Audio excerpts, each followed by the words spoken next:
সুপ্রিয় অ্যাডমিশন পরীক্ষার্থী, আশা করি তোমরা ভালো আছো। তোমাদের রাজশাহী বিশ্ববিদ্যালয়ের যে কোশ্চেন সলভিং ক্লাসগুলো নিয়মিত দিচ্ছিলাম, তো আজকে আমরা ফিজিক্স 23-24 সেশনের চতুর্থ শিফটের ফিজিক্স কোশ্চেনের সলভটা আমরা দেখব। যদিও আমি অসুস্থ, তো তবুও তোমাদের পরীক্ষা যেহেতু দ্রুত চলে আসছে, আমি চেষ্টা করছি ক্লাসগুলো একটু দ্রুত দেওয়ার। তো চলো ক্লাসটা দেখে আসি। প্রথমটা বলছে একই অভ্যন্তরীণ রোধটা হচ্ছে একই অভ্যন্তরীণ রোধের 4টি ব্যাটারি শ্রেণীতে সংযুক্ত আছে। ব্যাটারি হচ্ছে 4টা শ্রেণীতে সংযুক্ত আছে। ভুলক্রমে একটি ব্যাটারি বিপরীতভাবে সংযুক্ত করলে তড়িৎ প্রবাহের মান প্রথম অবস্থার কত গুণ হবে সেটা জিজ্ঞাসা করছে। আচ্ছা, 4টা ব্যাটারি দিয়ে আবার একটা রোধ দিলাম। 4টা ব্যাটারি দিয়ে আমি যদি একটা বর্তনী আঁকি, তাহলে বর্তনীটা এমন হয়, ঠিক আছে। একটা রোধ দেখালাম, আর প্রত্যেকটা অভ্যন্তরীণ রোধ আর আছে, প্রত্যেকটা অভ্যন্তরীণ রোধ আর সমান মানের রোধ, ঠিক আছে।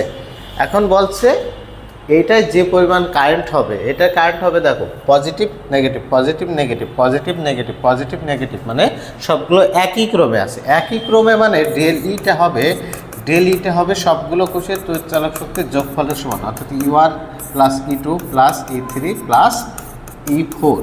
হ্যাঁ, এটা E4, এটা E3, এটা E2, এটা হচ্ছে E1। ডেল ইটা হবে সবগুলো কোষের তড়িৎচালক শক্তির সমষ্টির সমান। তো এখানে যে হারে কারেন্ট পাবো, বলছে একটি ব্যাটারি বিপরীতভাবে সংযুক্ত করলে, বিপরীতভাবে মানে দেখো একটা পজিটিভ নেগেটিভ পজিটিভ নেগেটিভ, এবার কি আছে পজিটিভ নেগেটিভ না, নেগেটিভ পজিটিভ বিপরীতভাবে হয়ে যাচ্ছে, ঠিক আছে।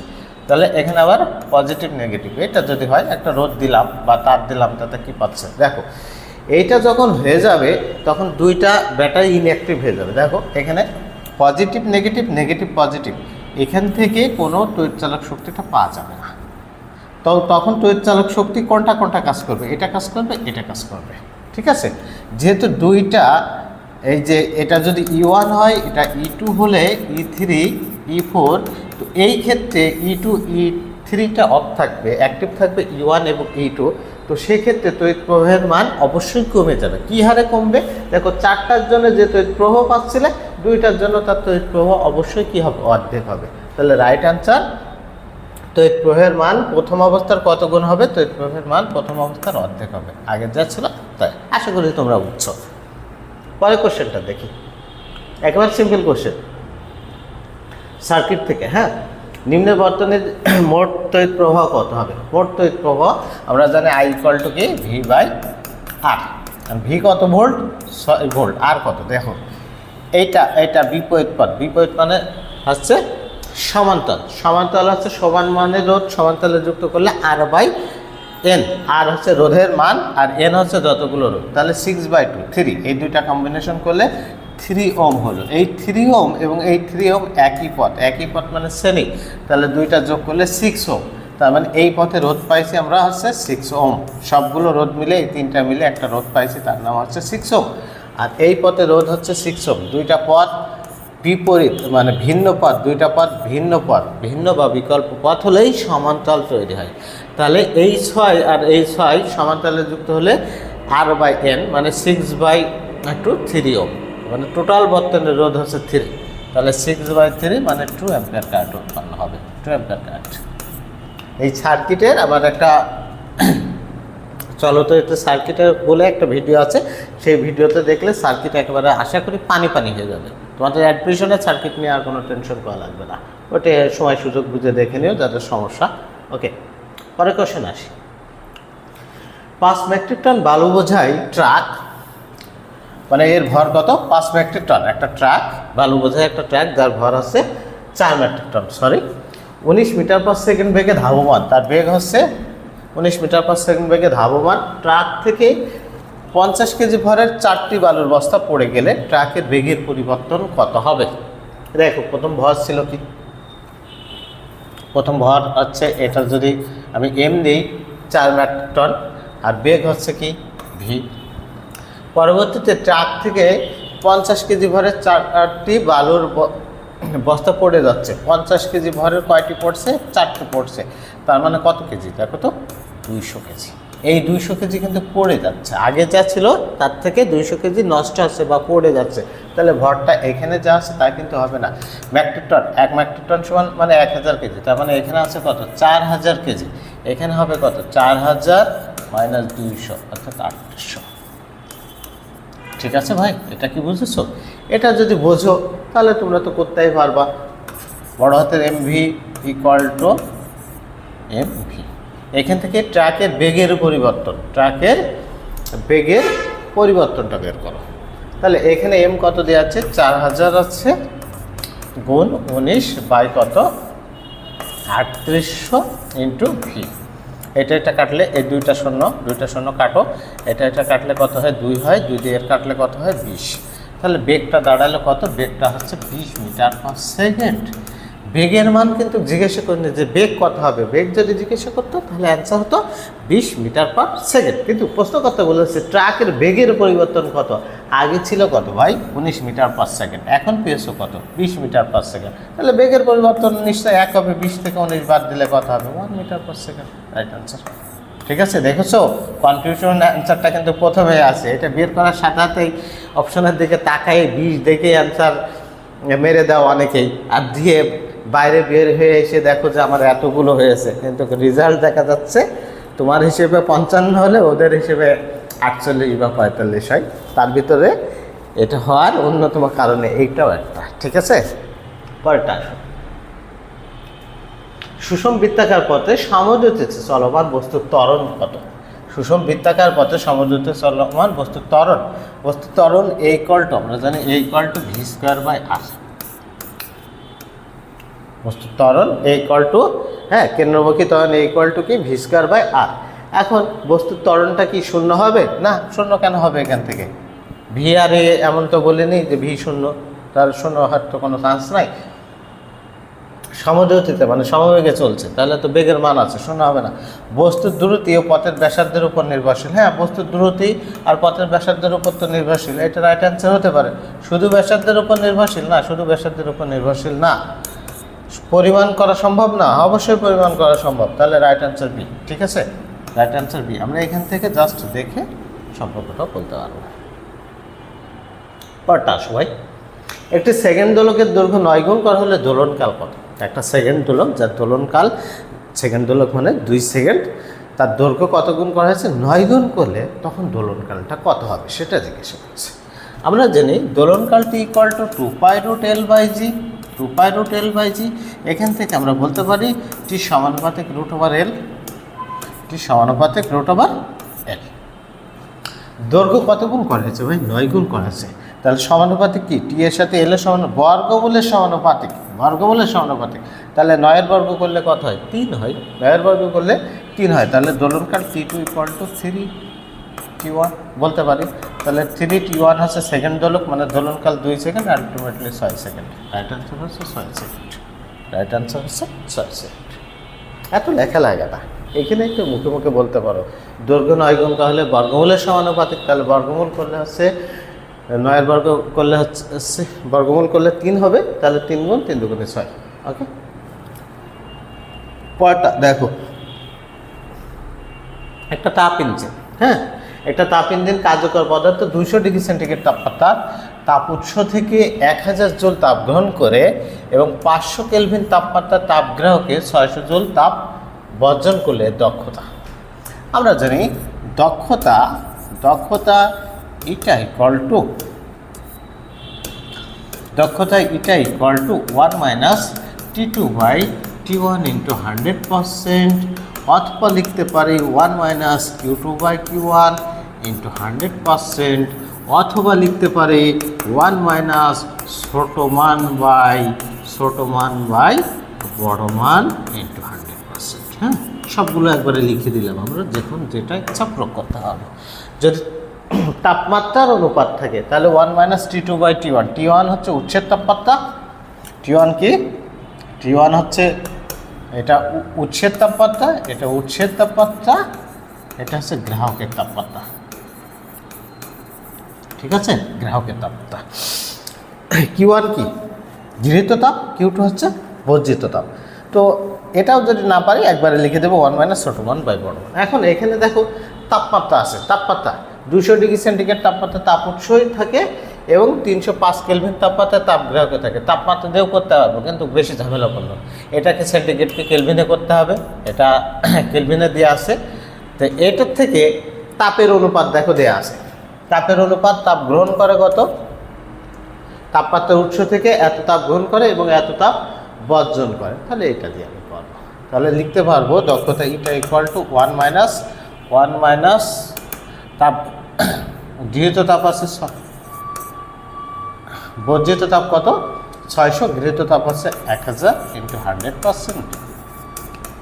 এটা কাটবে 6/10, 6/10 মানে 0.6, 1 থেকে 0.6 বাদ দিলে 0.4, 0.4 গুণ 100 তার মানে 40%।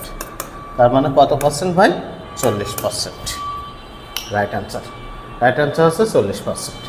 আমি কিন্তু একটা অঙ্ক মানে সেই অঙ্কের অ্যান্সার বলছি না, আমি সেই রিলেটেড কথাবার্তা বলছি যাতে করে তোমরা ওই টাইপের অঙ্ক করতে পারবা।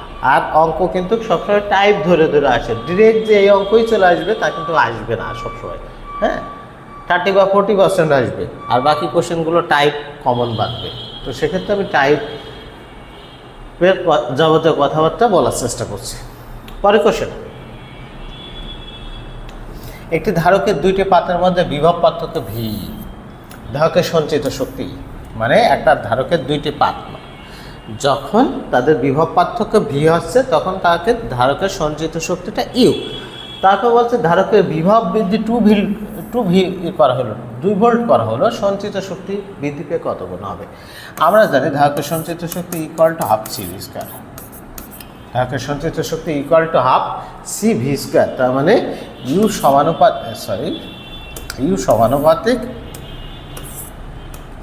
সমানুপাতিক ভি স্কয়ার। সঞ্চিত শক্তিটা বিভব পার্থক্যের বর্গের সমানুপাতিক। তাহলে বিভব আগে ভি ছিল, ভি এর জন্য কি ছিল ইউ, এখন কত 2V করা হয়েছে, তার মানে আলটিমেটলি কত গুণ করা হয়েছে? দেখো তো ভাই, দ্বিগুণ করা হয়েছে। তাহলে দ্বিগুণ করলে কত গুণ হবে? 4 গুণ হবে।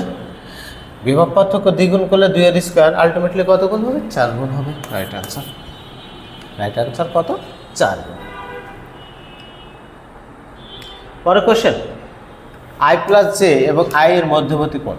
দুইটা ভেক্টর রাশি দেওয়া আছে, একটা ভেক্টর রাশির মান I প্লাস জে, আর একটা ভেক্টর রাশির মান হচ্ছে আই আছে। এই দুইটা ভেক্টরের মধ্যবর্তী কোণ নির্ণয় করতে বলছে। তো দুইটা ভেক্টরের মধ্যবর্তী কোণ নির্ণয় তোমরা সেই ইন্টারমিডিয়েট কাল থেকে পড়ে আসতো। Theta equal to cos inverse A dot B by modulus A modulus B। ঠিক আছে,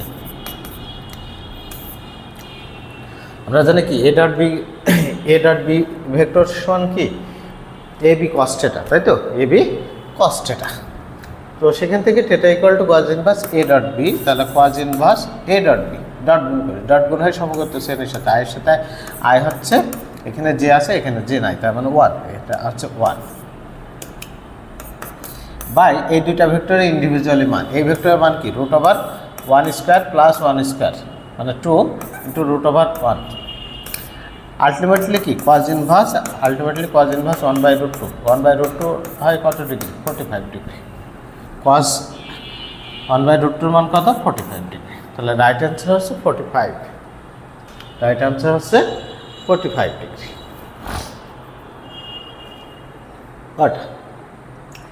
নিচের কোণটি ধ্রুবক হলে কোনো বস্তুর উপর প্রযুক্ত টর্ক শূন্য হবে, মানে প্রযুক্ত টর্ক কখন শূন্য হবে, মানে কোনটা ধ্রুবক হলে প্রযুক্ত টর্কটা শূন্য হবে সেটাই জিজ্ঞাসা করছে।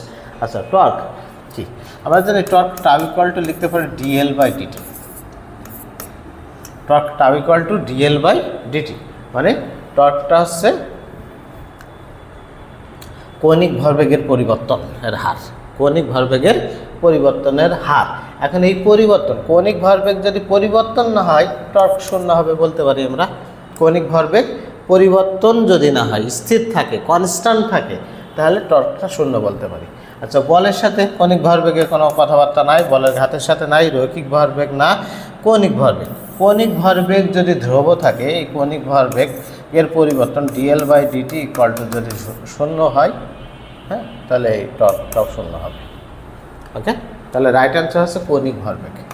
কৌণিক ভরবেগ ধ্রুবক হলে কোনো বস্তুর উপর প্রযুক্ত টর্ক শূন্য হবে।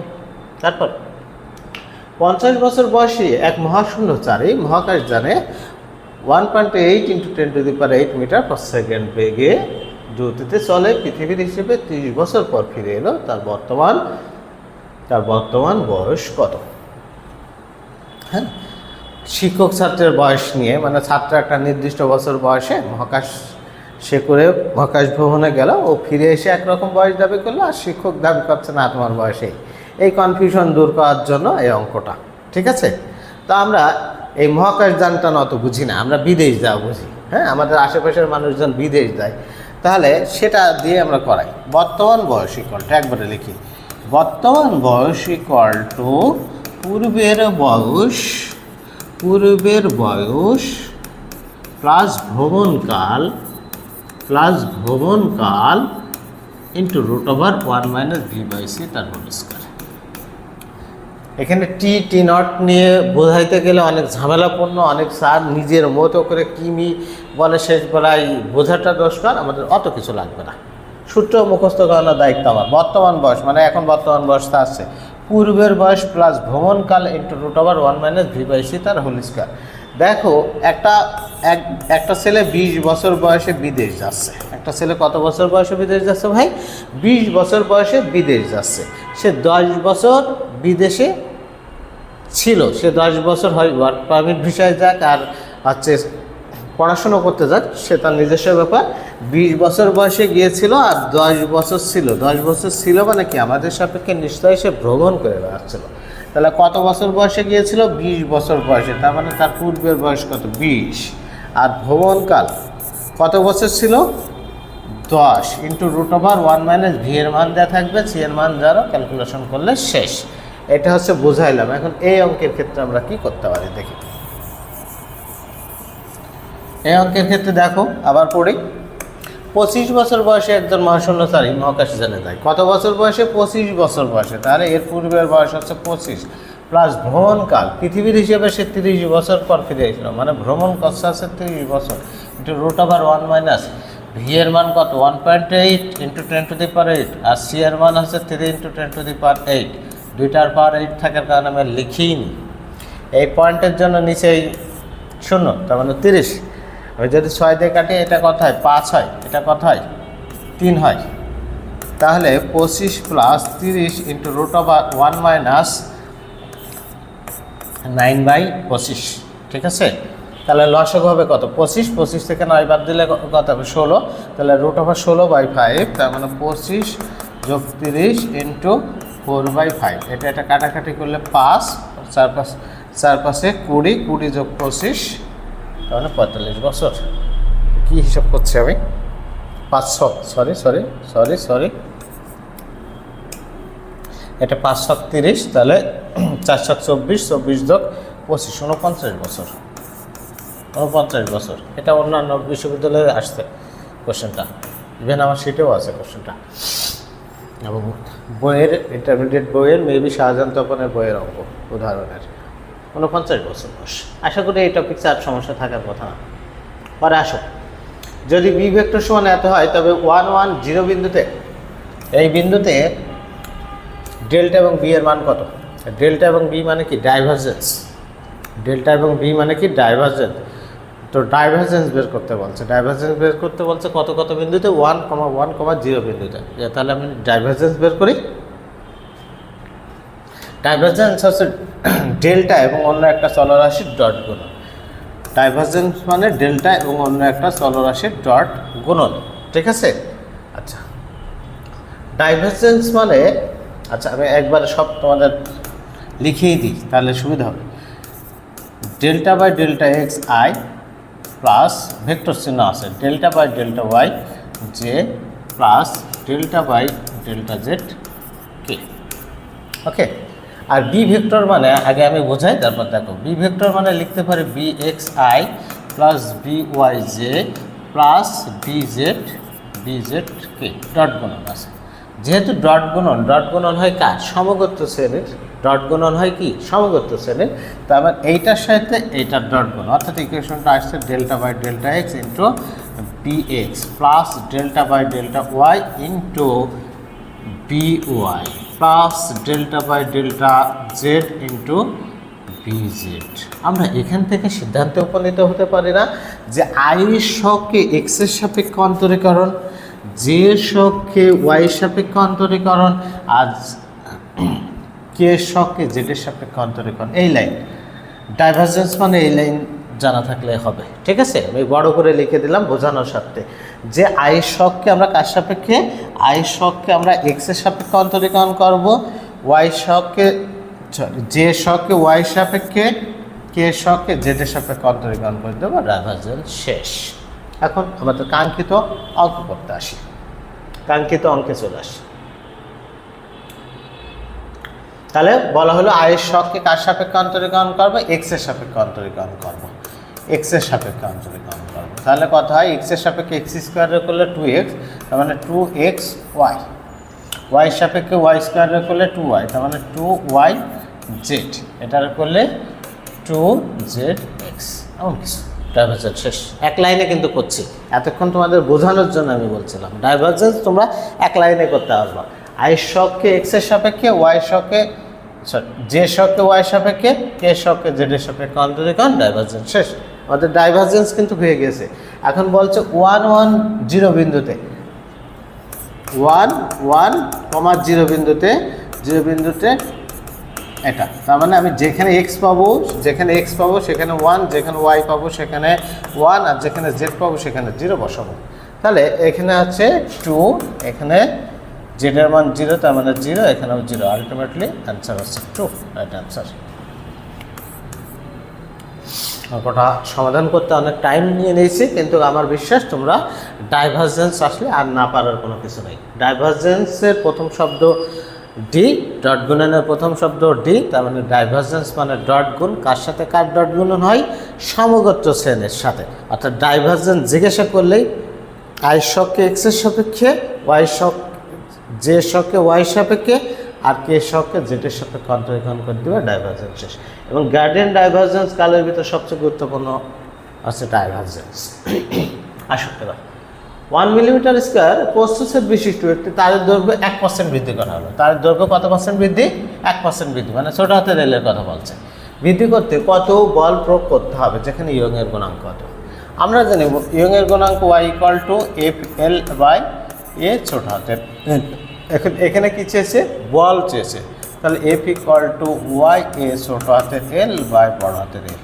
ওয়াইটা ইয়ংয়ের গুণাঙ্ক 1 × 10⁻11, এ হচ্ছে ক্ষেত্রফল 1 মিলিমিটার স্কোয়ার, 1 মিলিমিটার সমান 10⁻³ মিটার।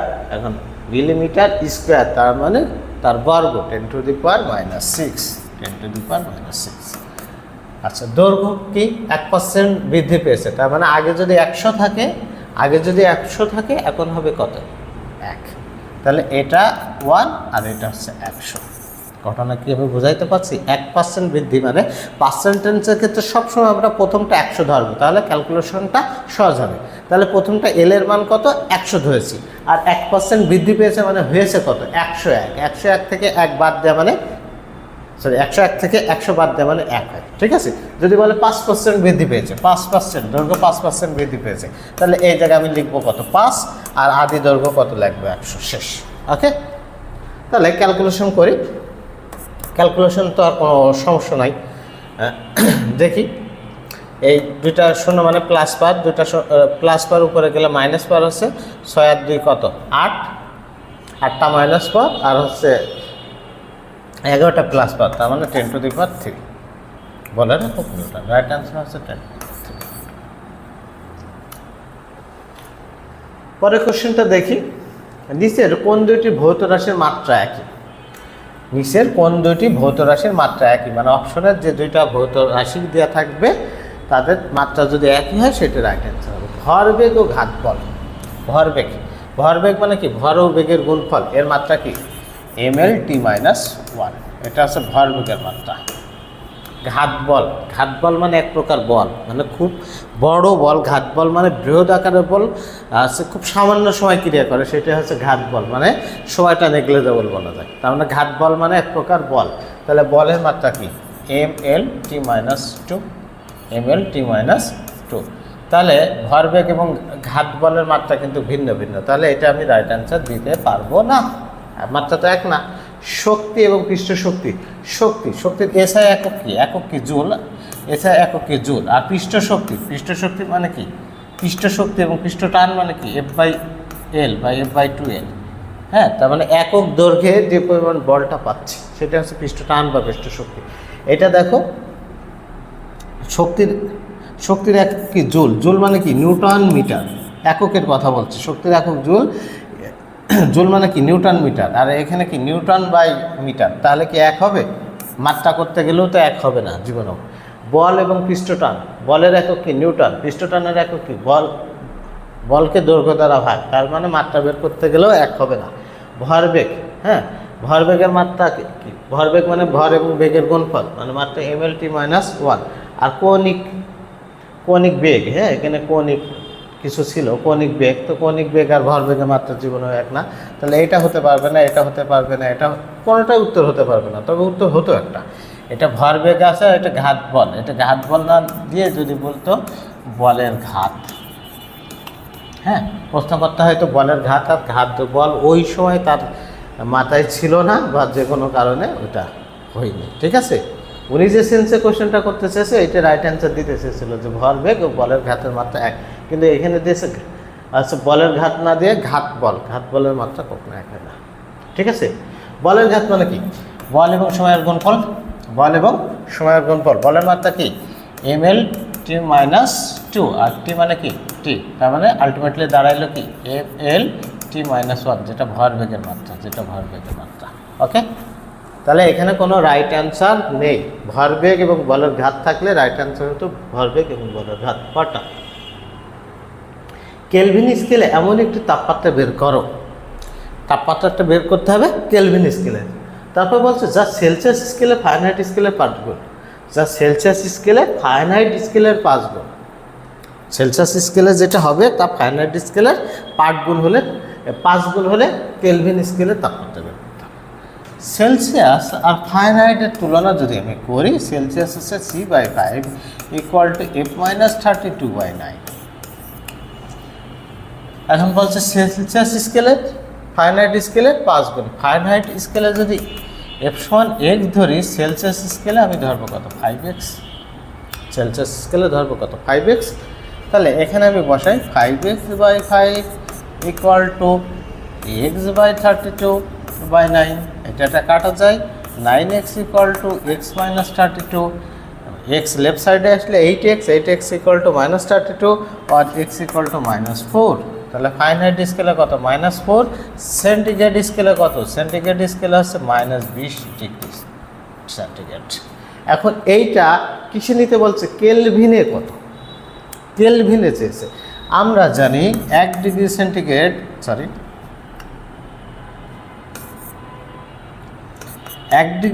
সেন্টিগ্রেড সমান কত? 273 কেলভিন।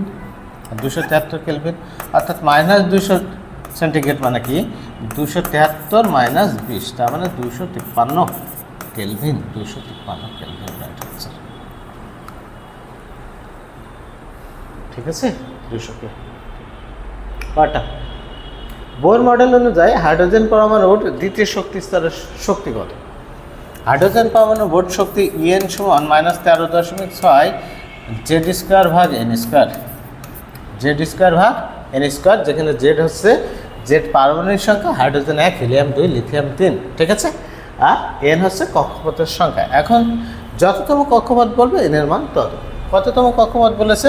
দ্বিতীয় কক্ষপথ, অর্থাৎ E2 = -13.6। হাইড্রোজেন পরমাণু মানে জেডের মান 1, দ্বিতীয় কক্ষপথ মানে 2 -13.6কে 4 দ্বারা ভাগ করলে 3 × 4 = 12, তার মানে 3.something।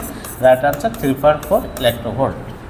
রাইট আনসার হচ্ছে এটা। ইলেক্ট্রোভোল্ট আসবে কিন্তু, হ্যাঁ, এটা ইলেক্ট্রোভোল্ট আসবে এবং অপশনে সবসময় ইলেক্ট্রোভোল্ট থাকে, টেনশন নেওয়ার কোনো কিছু নাই। -3.4 ইলেক্ট্রোভোল্ট। দেখো চিত্রের বর্তনী পি কিউ বিন্দুর মধ্যে তুল্য রোধ কত কত হিজিবিজি মনে আছে, কোনো হিজিবিজি হওয়ার কোনো কিছু নাই। এই পি আর কিউ বিন্দুর মধ্যে তুল্য রোধ, মানে এই সবগুলো রোধ ক্যালকুলেশন করে যে রোধটা হবে তুল্য রোধ বা মোট রোধ। এখন আমি এখানে এসে যদি দেখি এই একটা পথ এই একটা পথ, এটা একটা সমান্তরাল, ঠিক আছে, কিন্তু এই পথের সাথে অনেকগুলো রোধ আছে বা পথ আছে, আমরা সবসময় কাজ করবো শেষের দিক থেকে, তাহলে সুবিধা হবে। দেখো এই রোধ আর এই রোধের পথ একই পথ হলে আমরা জানি শ্রেণী সমবায় হয়, ভিন্ন পথ হলে সমান্তরাল। এই দুইটা রোধের পথ যেহেতু এক, তার মানে শ্রেণীতে আছে, শ্রেণী মানে কি যোগ, তাহলে 3 আর 9 যোগ করলে কত 12 ওহম। এই পথে রোধ আছে 12 ওহম, আর এই পথ বিকল্প পথ মানে সমান্তরাল। সমান্তরাল মানে কি দুইটা রোধ সমান্তরালে ক্যালকুলেশন করলে গুণফল বাই যোগফল, তাহলে 4 12 কত 48 বাই যোগ করলে 16, তাহলে কত 3 ওহম। এই সবগুলো রোধ মিলে এখন রোধ হয়েছে কত 3 ওহম। এই সবগুলো মিলে এখন রোধ হয়েছে 3 ওহম। এই 3 ওহম আর 17 ওহমের পথ কিন্তু এক, যেহেতু এক তাহলে যোগ হবে, যোগ করলে কত হবে 20 ওহম। এই টোটাল এখান থেকে শুরু এই পর্যন্ত 20 ওহম আছে, আর এই পথটার ভিন্ন পথ মানে সমান্তরাল, তাহলে এই 20 ওহম আর এই 4 ওহম সমান্তরাল আছে, মানে সমান্তরালে ক্যালকুলেশন করব। সমান্তরালে ক্যালকুলেশন করলে গুণফল বাই যোগফল, তাহলে 4 20 80 বাই 25, ঠিক আছে। অ্যান্সার কত 4 থেকে একটু কম হবে, 3 পয়েন্ট সামথিং হবে, ঠিক আছে, 3 পয়েন্ট সামথিং হবে। তো 3 পয়েন্ট সামথিংকে আমরা অনেক সময় 4 দাগাইতে পারি, এটা দাগাইতে পারবো। এমন সিচুয়েশনে আমরা 4 দাগায় আসবো, আমরা খালি রেখে আসবো না, ঠিক আছে। পরেরটা দেখি, একটা ট্রানজিস্টরের ডোপিংয়ের জন্য কোনটি সত্য? কালেক্টর ডোপিং সবচেয়ে বেশি না বেজের ডোপিং সবচেয়ে বেশি? এই ধরনের কথা হচ্ছে। একটা ট্রানজিস্টর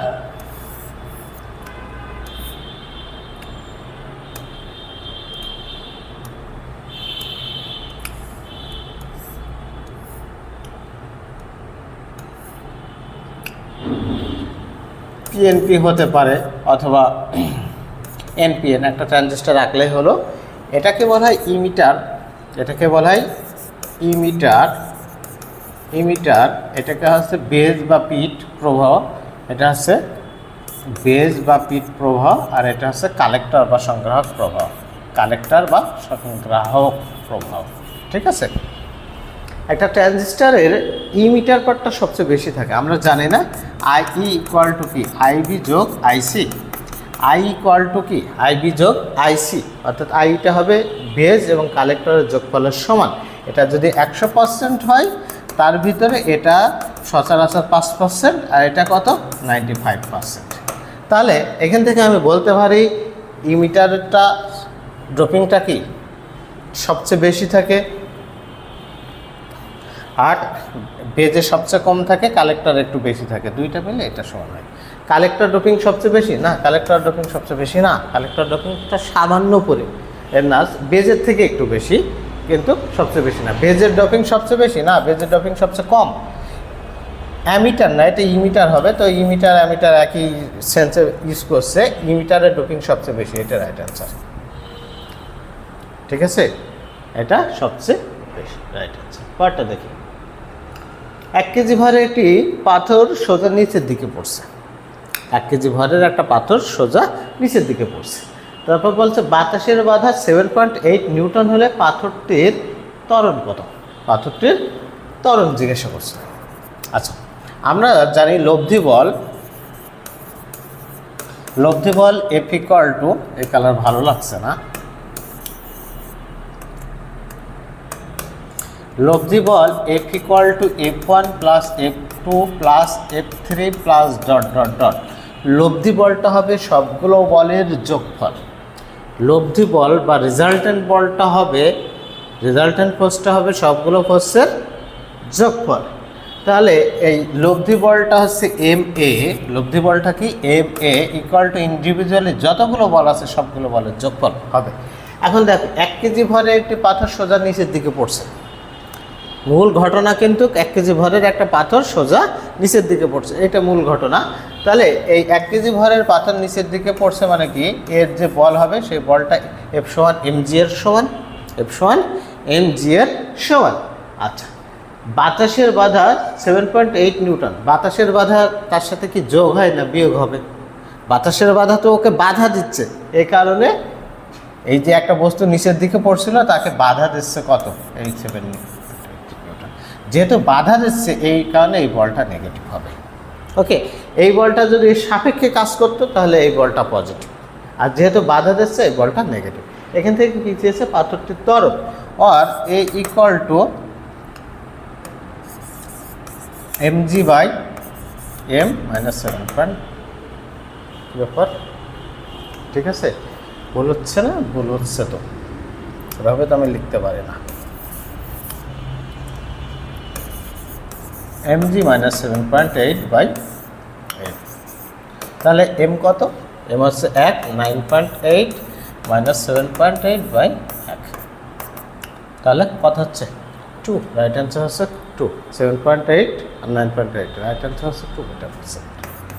আমি আবার বলছি, এই জায়গায় আমাদের অনেকেরই সমস্যা হয়। এই জায়গার ক্ষেত্রে আমরা হিসাবটা এমন করব, রেজাল্টেন্ট বল বা টোটাল বলটা হবে সবগুলো বলের যোগফল। এখন বলগুলো দেখতে হবে মূল ঘটনাটা কী। মূল ঘটনার সাপেক্ষে যদি ওই বলটা আরেকটা বলটা যদি সাপেক্ষে কাজ করে তাহলে পজিটিভ, আর মূল ঘটনার যদি বিরুদ্ধে কাজ করে তাহলে নেগেটিভ। মনে করো এখানে একটা ঘর্ষণ বল চলে আসছে, এটা ঊর্ধ্বগামী ক্রিয়া না হয় সমতলীয় বস্তুর ক্ষেত্রে যদি হয় যে একটা নির্দিষ্ট বল প্রয়োগ করা হয়েছে, সেখানে ঘর্ষণ বল ক্রিয়া করছে, তো ঘর্ষণ বল কী করবে? ঘর্ষণ বল নিশ্চয় তাকে বাধা দেবে, তো তখন F2টা মাইনাস হবে। এ ধরনের ঘটনা, ঠিক আছে? এটা যদি রিয়েলাইজ করো আশা করি এ ধরনের টপিক্সে আর কোনো সমস্যা হবে না। কটা নিজ অক্ষের সাপেক্ষে ঘূর্ণায়মান নেট সিলিন্ডারের ক্ষেত্রে জড়তার ভ্রামক কিসের উপর নির্ভর করে? এটা হচ্ছে নির্ভর করে হবে, নির্ভর করে জড়তার ভ্রামক ইকুয়াল টু নিজ অক্ষের সাপেক্ষে বলেছে, তাহলে হাফ m r স্কোয়ার। নিজ অক্ষের সাপেক্ষে ঘূর্ণায়মান নেট সিলিন্ডারের জড়তার ভ্রামক equal to half m r square. তাহলে কার উপর নির্ভর করবে? ভরের উপর নির্ভর করবে আর ব্যাসার্ধের উপর। তাহলে রাইট অ্যান্সার কি? ব্যাসার্ধ ভর। রাইট অ্যান্সার হচ্ছে ব্যাসার্ধ ও ভর। কটা স্পোরোমিটারের বৃত্তাকার স্কেলটি সম্পূর্ণ একবার ঘোরালে রৈখিক স্কেল বরাবর যে দূরত্ব অতিক্রম করে তাকে কি বলে? পিচ বলে। পিচের সংজ্ঞাই তো বলা আছে, ভৌত জগৎ ও পরিমাপ থেকে আসছে। হ্যাঁ, পিচ ইকুয়াল টু লঘিষ্ঠ গণন ইকুয়াল টু পিচ বাই বৃত্তাকার স্কেলের ভাগ সংখ্যা। লঘিষ্ঠ গণন ইকুয়াল টু কি? পিচ বাই বৃত্তাকার স্কেলের ভাগ সংখ্যা, সেখান থেকে পাই। কটা এম এর মান কত হলে, স্লাইডে একটু মিসিং আছে তো এটা মেনে নিও তোমরা। এম এর মান কত হলে এত এবং এত সলিনয়েডাল। সলিনয়েডাল শব্দের অর্থ, সলিনয়েডাল কি মনে আছে শর্তটা? আমরা জানি ডট গুণফল 0 হলে ভেক্টর দ্বয় পরস্পর লম্ব, ক্রস গুণফল 0 হলে ভেক্টর দ্বয় পরস্পর কি? সমান্তরাল। আর সলিনয়েডাল হয় হচ্ছে ডাইভারজেন্স 0 হলে, যখন ডাইভারজেন্স 0 হবে তখন সেটাকে আমরা কি বলবো? সলিনয়েডাল। তাহলে দেখছো ডাইভারজেন্স থেকে এক শিফটে 2টা কোশ্চেন আসছে, একটা ডাইভারজেন্স বের করতে বলছে আর একটা সলিনয়েডাল মানে ডাইভারজেন্স। তাহলে সলিনয়েডাল মানে কি? ডেল্টা এবং অন্য একটা চলরাশি, এই যে আর এর কি ডট গুণ মানে ডাইভারজেন্স, সেটা সমান কত লিখবো? 0 লিখবো। তাহলে আমার ডাইভারজেন্স শিখছিলাম যে আয়ের শখকে কার সাপেক্ষে অন্তরীকরণ করবে? এক্স এর সাপেক্ষে। তাই এক্স এর সাপেক্ষে এক্স এ করলে কত হয়? 1 হয়। এখানে এক্স আর নাই তো 0। যে শখকে কার সাপেক্ষে অন্তরীকরণ করবে? ওয়াইয়ের সাপেক্ষে। ওয়াইয়ের সাপেক্ষে এম, ওয়াই রে করলে এম থাকে। আচ্ছা, কে এর শখকে কার সাপেক্ষে? জেড এর সাপেক্ষে, তাহলে 1 হয়। 1 ইকুয়াল টু কত? Equal to 0। তাহলে m equal to -2, m equal to -2।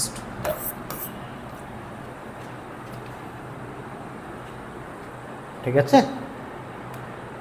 কটা পৃথিবীতে কোনো বস্তুর ভর মেপে m কেজি পাওয়া গেল। একটা বস্তুর ভর পৃথিবীতে কত পাওয়া গেল? m কেজি পাওয়া গেল। ওই পরীক্ষণীয় চন্দ্রাকৃষ্ট করলে বস্তুটির ভর কত কেজি হবে? বস্তুর ভর মানে কি? বস্তুর ভর মানে পদার্থের মোট পরিমাণ। এই পদার্থের মোট পরিমাণের কোনো চেঞ্জ হয় না, বস্তুর ওজন স্থানভেদে চেঞ্জ হয়, কিন্তু পদার্থের মোট পরিমাণ এটা যদি 1 কেজি এখানেও হয় যে পৃথিবী যে কোনো জায়গায় নিয়ে গেলে তার ভর 1 কেজি হবে, ভরের কোনো পরিবর্তন হবে না। তাহলে ভর কত কেজি হবে? মানে আগে যদি এম কেজি হয় এখনও এম কেজি, আগে যদি এম কেজি হয় এখনও এম কেজি। কয়টা? মুক্তিবেগ ভিই এর সাথে একটি কৃত্রিম উপগ্রহের উৎক্ষেপণ বেগ ভি এর মধ্যে সম্পর্ক কত? আচ্ছা, মুক্তিবেগ আর কৃত্রিম উপগ্রহের উৎক্ষেপণ বেগের মধ্যে সম্পর্ক আমরা জানি মুক্তিবেগ ভি ইকুয়াল টু √2 আর উৎক্ষেপণ বেগ ভি ইকুয়াল টু √g/r। তাহলে এখানে বলেছে উৎক্ষেপণ বেগটা মুক্তিবেগের সাপেক্ষে কেমন হবে? উৎক্ষেপণ বেগটা মুক্তি, তার মানে v/ভিই ইকুয়াল টু √g/√2gr। এখান থেকে 2টা আমি বাইরে আনলে কত হবে? 1/√2, আর বাকি √gr কেটে যাবে। তাহলে ভি ইকুয়াল টু আমি লিখতে পারি, কি লিখতে পারি? V equal to VE/√2, V equal to VE/√2। এটা রাইট অ্যান্সার। ঠিক আছে, জাস্ট সূত্র দুটো মনে থাকলেই অঙ্কটা করতে পারতাম। কটা? নিচের কোনটি সত্য নয়? নিচের কোনটি সত্য নয়? এ ধরনের কোশ্চেনের ক্ষেত্রে আমি বলি আগে সত্য কোনটা সেটা নির্ণয় করতে হয়, বা নিচের কোনটি বৈশিষ্ট্য নয় তাহলে আগে দেখতে হবে বৈশিষ্ট্য কোনটি। দেখো নিচের কোনটি সত্য নয়, তাহলে সত্যগুলো দেখি। তড়িৎ প্রবাহ পরিমাপের জন্য অ্যামিটার বর্তনী শ্রেণী সমবায় যুক্ত করা। হ্যাঁ, তড়িৎ প্রবাহ পরিমাপের জন্য একটা রোধ, এটা একটা ভোল্টমিটার। এই দেখো, তড়িৎ প্রবাহের বর্তনের ক্ষেত্রে তড়িৎ মাপার জন্য অ্যামিটারকে শ্রেণীতে, একটা রোধের সাথে অ্যামিটারকে কিসের শ্রেণীতে আর ভোল্টমিটারকে কিসে যুক্ত করতে হয়? সমান্তরালে যুক্ত করতে হয়। এখন দেখো বলছে তড়িৎ প্রবাহ পরিমাপের জন্য অ্যামিটারকে বর্তনীর শ্রেণী সমবায় যুক্ত করা আছে। হ্যাঁ, অ্যামিটার বর্তনীকে শ্রেণী সমবায় যুক্ত করা আছে, তার মানে কতটা ঠিক। তারপর বলছে বিভব পার্থক্য নির্ণয়ের জন্য বর্তনীতে ভোল্টমিটারটি সমান্তরালে, হ্যাঁ সমান্তরাল বানানোর পিছিয়ে ভোল্টমিটার আসলে সমান্তরালে যুক্ত করা হয়েছে, তার মানে ঠিক কথা। অ্যামিটারের সাথে সমান্তরালে খুব অল্প মানের একটি রোধ লাগিয়ে অ্যামিটারের পাল্লা বৃদ্ধি করা যায়, এটাও ঠিক। সমান্তরালে খুব অল্প মানের রোধ লাগিয়ে অ্যামিটারের পাল্লা বৃদ্ধি করা যায়, এটাও ঠিক। সরু ধাতব তারকে শান্ট হিসেবে ব্যবহার করা যায় না, এটা করা যায় না। শান্ট কাকে বলে? শান্ট হচ্ছে নিম্নমানের রোধ সমান্তরালে যুক্ত করা হয়। নিম্নমানের রোধ কিসে যুক্ত করা? সমান্তরালে, মানে নিম্ন বা অল্প মানের রোধ সমান্তরালে যুক্ত। আর সরু তারের রোধ কি? সরু তারের রোধ বেশি, সরু তারের রোধ কি বেশি, যেহেতু বেশি শান্ট হিসেবে ব্যবহার করা যাবে না। তাহলে রাইট অ্যান্সার কোনটা? রাইট অ্যান্সার হচ্ছে ডি অপশন। রাইট অ্যান্সার হলো ডি অপশন। পার্টটা আসো, লাস্ট কোশ্চেনের সেশনের। দুটি সমান্তরাল চিরের ব্যবধান হচ্ছে 4 মিলিমিটার। একে 5600 অ্যামস্ট্রং তরঙ্গ দৈর্ঘ্যের এক বর্ণে আলো দ্বারা আলোকিত করা হলো। 2 মিটার দূরত্বে অবস্থিত পর্দার ডোরার কত মিলিমিটার হবে? ডোরার প্রস্থ, হ্যাঁ পর্দার ডোরার প্রস্থ,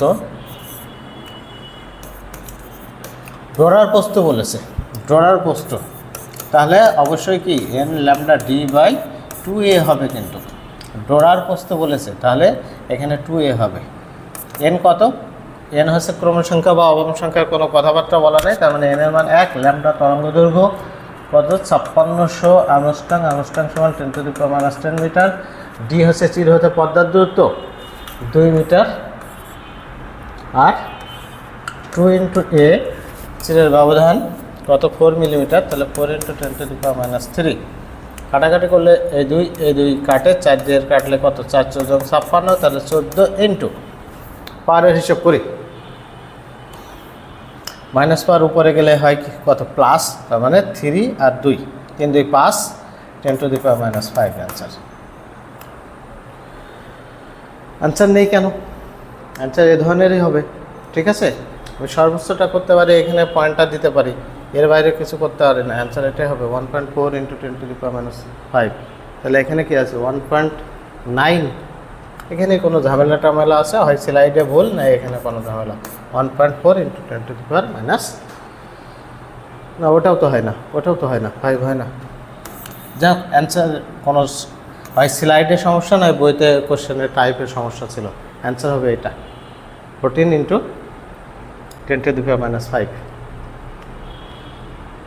এর মাধ্যমেই আমাদের আজকের কোশ্চেন সলভিং শেষ হলো, অর্থাৎ 2023-24 সেশনের যতগুলো শিফট ছিল ততগুলো শিফটের কোশ্চেন সলভিং দিয়ে দিলাম। এরপর আমরা হচ্ছে 22-23 সেশনের ফিজিক্স দেখবো না 23-24 সেশনের ম্যাথ কোশ্চেন দেখবো, বা কী ধরনের ক্লাস তোমরা চাও রাজশাহী বিশ্ববিদ্যালয় বা অন্যান্য বিশ্ববিদ্যালয়ের জন্য তোমরা আমার কমেন্ট সেকশনে মেনশন করো, তোমাদের ডিমান্ড অনুসারে আমি পরবর্তী ক্লাসটা দিব। তো সবাইকে ধন্যবাদ, ভালো থাকো সবাই।